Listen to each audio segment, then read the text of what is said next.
একজন ডাক্তার রোজকার মতোই এক রোগীর দাঁত পরীক্ষা করছিলেন। পুরো চেক আপ করার পরও তিনি কোনো সমস্যা খুঁজে পেলেন না। সবকিছুই একদম স্বাভাবিক, না কোনো ক্যাভিটি, না কোনো ইনফেকশন, আর নাই বা কোনো ফোলা।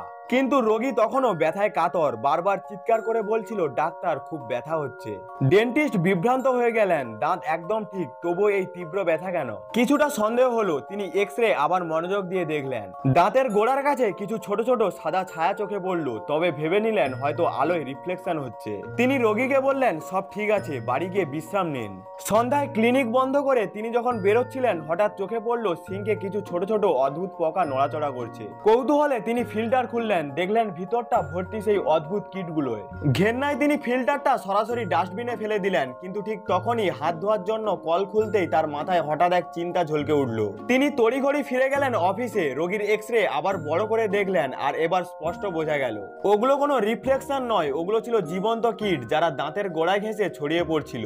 জীবনে প্রথমবার এমন কিছু দেখে তিনি হতবাক। উত্তর খুঁজতে তিনি দৌড়ে গেলেন লাইব্রেরিতে।